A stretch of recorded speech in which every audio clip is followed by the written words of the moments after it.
Hey, what's up, guys? Rampedi here. We are back with another show. The Amakhosi trophy drought continues. Orlando Pirates through to the final. Manqoba demoted? Gotta talk about it. Let's go. That's how it goes? They keep asking about the best when they know it's me. Okay. Asking about the rest when they know it's me. Straight in, I guess. You know it's me. The MTNA took place this past weekend. We had two semifinals. I want to kick things off with the Amazulu going up against Kaizer Chiefs. I got to tell you, man, Amazulu came with a plan, and I think it really worked out. I think for me, what was interesting was you could see from the start of the game what Amazulu were trying to do. They were trying to slow down the pace of the game. They were eliminating Kaizer Chiefs. And in fact, they probably created the clearest goal-scoring opportunities. With Kaizer Chiefs, I think the only thing I would say with them is that I was surprised that Atazwane didn't catch up on what Amazulu were trying to do. You know, the tempo was just dead. It was just too slow. Even the poor decisions that Chiefs were making in the final third as well. And it never lightened up. You go into the second half and it just never lightened up. And the more the game went, I think after the 51st minute, I could just tell that there's no goals that are going to be scored here. And especially Kaizer Chiefs, the fact that they needed to score a goal is not something that I saw from them. So I would have to say from Roman Falls, you know, his game plan, I think it worked out to the team. Now, to Atazwane and as well as Kaizer Chiefs, he said at the end of the game that they tried their best. He said the players tried their best. And I got to admit, I didn't see that. I didn't see a team that was trying to get to a final, trying to make history. You know, this team has not won anything in 7 years. And if you go into year 2023, that's going to make it 8 years. And the thing for me is that I feel like Atazwane is protecting his players, especially when it comes to the media, because many times he's been asked about players, whether it's in Gezana, whether the chances are not being scored, and he's always protected them. And I think it's probably the right thing to do, especially you don't want to throw anyone under the bus within the media. But last season, he spoke about not sugarcoating things. And I would sincerely hope that he doesn't sugarcoat when he's speaking to these players, because it didn't look like a team that was really, really trying to get to the final. And now these players come from various teams. You know, Yusuf Mart has come in, Ashley Dupree has come in. And I'm asking myself, I mean, overnight, you know, do these players suddenly turn out to be bad players? You know, overnight, is it the fact that the Chiefs jersey is just too heavy? You know, and I just think on the performances, the leaking of goals within the league, and then also not being able to get to this final as well. This is something Kaizer Chiefs needed. And you ask yourself now, realistically, what can they play for? The Nedbank Cup, probably. But they would need favorable draws, because from what I've seen of Kaizer Chiefs, they can be beat. They concede goals for fun. And if you look in the league, if you look at the form of what Sundowns is, the SuperSport United is, even Orlando Pirates, Richards Bay as well, it's going to be hard for them to even finish within the top three. And that is going to ask questions in terms of all these signings that were made and all the players that were released, what is it for? And the crazy thing I also don't like, or the narrative that I'm seeing a lot on social media and even on reports as well, they always talk about Kaizer Chiefs needs time. You know, and no doubt, I think Atazwane definitely needs time. But when you look over at the neighbors, when you look at Orlando Pirates, what they're doing, Richards Bay just came in. Gavin Hunt is new. I mean, not new, but he's come back to SuperSport, and you look at the form that they're playing in, and you ask yourself, why does Chiefs need time? Like, what gives them the right to have that cotton wool wrapped around them that, oh, no, we have to give them time, regardless of the results that are happening? It's so crazy. TS Galaxy comes into FNB. They had not been able to score a goal. I spoke about it. But they come to FNB, they score 2 goals. You know, Roman Falls speaks about the semi-final before it even plays, that we are going to the final. And guess what happens? They go to the final. I mean, teams are not scared of this team anymore. And I think even the players too, because I don't want to just label it at Atazwane. I do think the coaching needs to get better, but the players too, do I think the players understand what it means to play for this club? I don't know. But I have to also give praise to Amazulu. They've progressed to the final, and this will give them a lot of advantage, especially going into the Gallants game that's going to be playing. And I would have to probably say with Gallants, they've rested a lot more than what AmaZulu has. And I'm probably going to have to favor Gallants because I really felt AmaZulu have given it their all. But a good side and deservedly gone to the final. But as for Kaizer Chiefs, I don't know what else they need other than a miracle. AmaZulu are going to be facing Orlando Pirates. They had a fantastic performance against Mamelodi Sundowns. 3-0, guys. I mean, nobody saw this coming. And the unity that team showed was amazing. It was amazing. And they deserve it. You know, I think one of the key things that happened within the game was the fact that Orlando Pirates got that early goal. And like Manqoba said, you know, a team on transition, Orlando Pirates are the best at it because it left Mamelodi Sundowns having to push up and trying to get a goal. But I tell you now, Orlando Pirates was slicing them up. They were cutting them to shreds every single time they counted. And you have to speak about Monapule Seleng. You know, this player was at Orlando Pirates, man. He's been at Orlando Pirates for some time. And when he was loaned out to Swallows, I really didn't understand that decision, considering the fact that he was scoring goals at NFD. And he came into Orlando Pirates and he was loaned out. Maybe perhaps they felt he was not ready yet. But when you saw the pace that he has, I mean, this guy can be dangerous. He can be dangerous. And Jose's come in and it didn't even take him long to realize that he's got a key asset within his team. And also, he has been in great form this season. Look at that. Look at those stats. 6 games, 4 goals. Incredible. Incredible. And for as long as he can stay fit, I can just see Orlando Pirates also being able to just beat defenses with that pace. And I think also having a Kermit Erasmus next to him makes a load of difference. They've already struck a relationship together, which is beautiful to see. There's no denying that.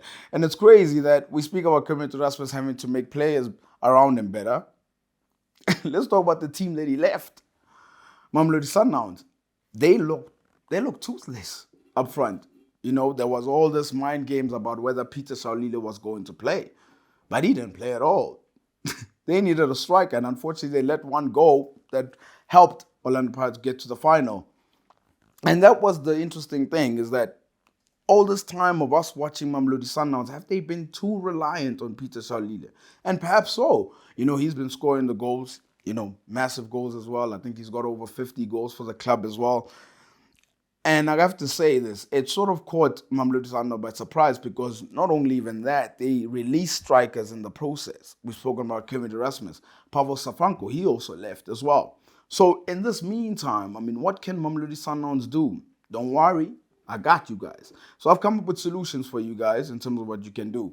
Number 1, Gift Mutupa. Give him a chance.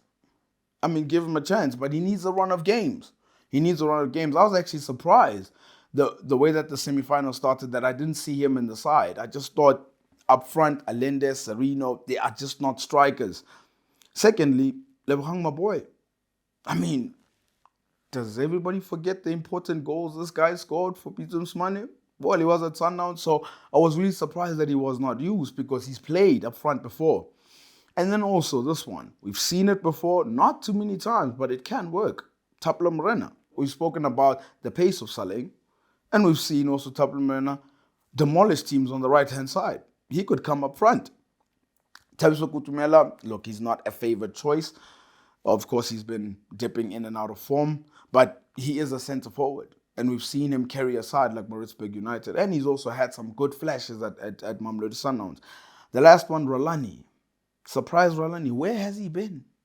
Where has he been? Because we haven't seen him. Not much this season. And I just think in the forward areas, if you're talking about a player who can score goals, I think he can score more goals than the players that were playing up front. I think the players up front that we saw over the weekend, they're more creators. And I think he's a creator too, but he definitely can score. But if that doesn't work, then the solution has to be, come January, they'd have to go into the market and buy.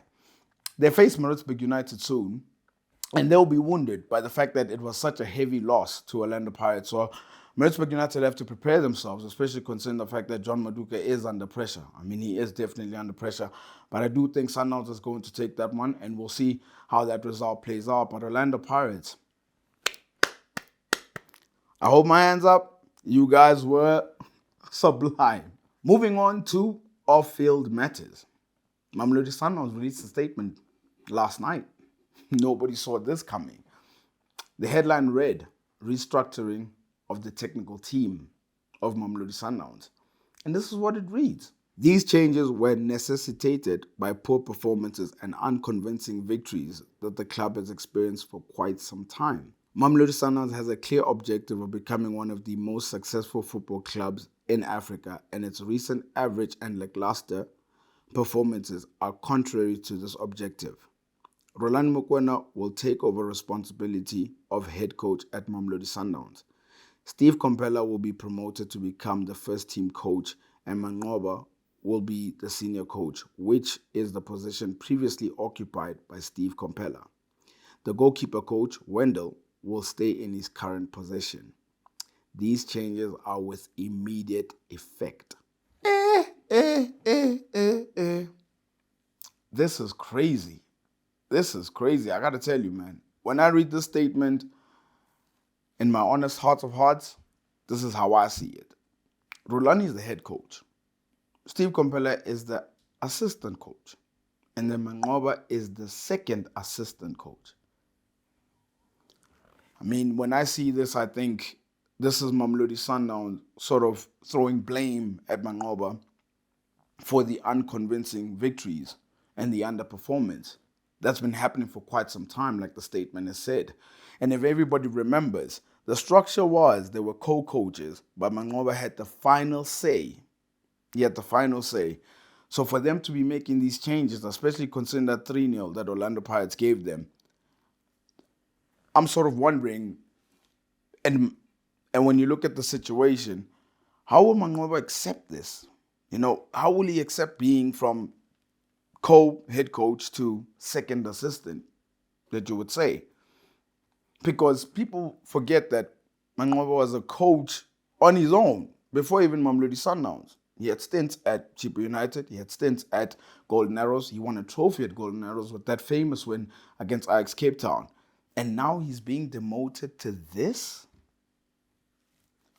Look, I can only hope that this will do good for the team, because I can just imagine there might be people that might butt heads, but hopefully they're able to stick together so that the team can perform much better. But the team has been doing well for me. Like, I have to say, the team has been doing well. Yes, maybe the performances could have been better, but the trophies have been won. And yes, they got knocked out of the CAF Champions League, but it wasn't that bad, was it? The only thing is, I have to also say, if I'm being very honest, I think someone's leaving at the end of the season. And I think that person might just be Manqoba. Banyana Banyana's fate has been revealed for next year's tournament, the World Cup. Group G, have a look. Now next to it, I've put where the teams are ranked. Sweden, 2nd. Italy, 14th. And Argentina, 29th. And then obviously our beloved ladies, ranked 54 in the world at this moment. And I have to say, this is a tough group. It's a tough group. I say tough because they faced Brazil, and as well as they faced Australia in friendlies. And you saw how that went. 4-1 defeat. Brazil came here and scored goals in both games as well. And what that made me realize is the fact that Africa is behind. They are behind.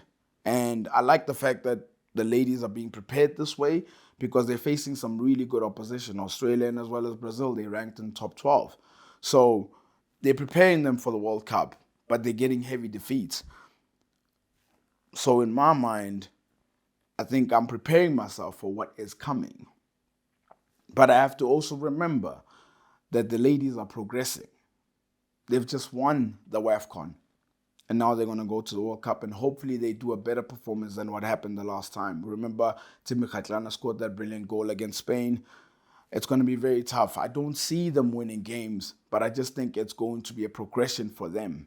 The fact that also Jermaine is scoring goals at least, so that form is picking up. I think also Kgatlana will be back in time as well. And Hilda Mahaila as well scored a brilliant goal against Australia. When is the tournament? There you have it on screen, starting on the 20th of July, and it's ending on the 20th of August. That is next year. And all I can do is just wish the ladies luck. But I need to let everybody know that's going to be watching this tournament. Let's be realistic. Let's be realistic. And if the ladies do get hammered, I think it's very important to note as a nation that this team has been making strides. They just won their AFCON. So for me, ladies, when you go to that tournament next year, I'll be wishing you luck all the way. South Africa under 23 played in the AFCON qualifier. This was the second round of the qualifiers. They played against Togo. And I have to say, they got a decent result. They went to Togo. They scored 2 goals. Unfortunately, they conceded 2. But what they have on their side is the fact that they've got away goals. They play again this weekend, as you can see on your screen. And I think it's very important for us to support David Notwane. I think what will be interesting now is that once the league games come back into play, I wonder if those players are going to be available again. But again, I can't stress the fact that how important these tournaments are. So I would hope that they let him have players, let him have players, because I don't like reading these stories of this player wasn't available and that player wasn't available because reasons that we don't even know. And if they get past Togo, they could face Tunisia or Congo. So it's not going to be an easy ride. It's really not going to be an easy ride, but I expect the boys to come back home, get the job done, and let's just move on to the next round because we need this as a nation. It's time for our weekly bet of the week. The purpose of this segment is to show you my bet slip in hopes that it helps yours light and green. The more accurate, the more cash you get. Let's get into it. How do you potentially turn 300 bucks into 2,000 Rand? I'll tell you how. Look at that bet slip of mine. I've gone with 3 games, just 3 games. Inter going up against Victoria Pletzen. I think Inter wins this one comfortably. I've gone with the handicap -2, and they win in that game. Barcelona going up against Bayern. I've gone with a draw or Bayern to win and over 1.5 goals. I see goals happening. And then Napoli against Rangers. Napoli has been informed. They score goals for fun. And I've gone with the Napoli win and over 2.5. Those are my Champions League bets. And the odds, 6.51. And that's how you potentially do it. Just 3 games. And those are my selections.